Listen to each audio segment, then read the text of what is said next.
This week, I traveled to Chicago to deliver my final farewell address to the nation, following in the tradition of presidents before me.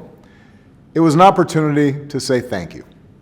Whether we've seen eye to eye or rarely agreed at all, my conversations with you, the American people, in living rooms and schools, at farms and on factory floors, at diners and on distant military outposts, all these conversations are what have kept me honest, kept me inspired, and kept me going.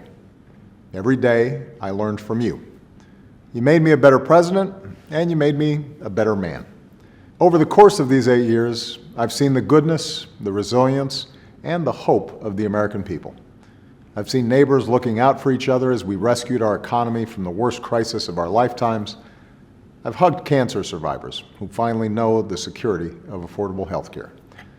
I've seen communities like Joplin rebuild from disaster, and cities like Boston show the world that no terrorist will ever break the American spirit. I've seen the hopeful faces of young graduates and our newest military officers. I've mourned with grieving families searching for answers, and I found grace in a Charleston church. I've seen our scientists help a paralyzed man regain his sense of touch, and our wounded warriors walk again. I've seen our doctors and volunteers rebuild after earthquakes and stop pandemics in their tracks. I've learned from students who are building robots and curing diseases, and who will change the world in ways we can't even imagine.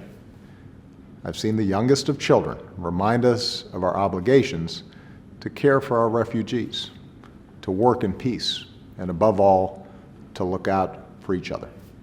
That's what's possible when we come together in the slow, hard, sometimes frustrating, but always vital work of self-government. But we can't take our democracy for granted. All of us, regardless of party, should throw ourselves into the work of citizenship. Not just when there's an election, not just when our own narrow interest is at stake, but over the full span of a lifetime. If you're tired of arguing with strangers on the internet, try to talk with one in real life. If something needs fixing, lace up your shoes and do some organizing. If you're disappointed by your elected officials, then grab a clipboard, get some signatures, and run for office yourself. Our success depends on our participation, regardless of which way the pendulum of power swings.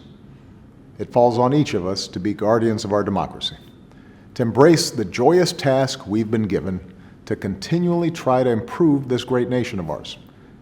Because for all our outward differences, we all share the same proud title, citizen. It has been the honor of my life to serve you as president.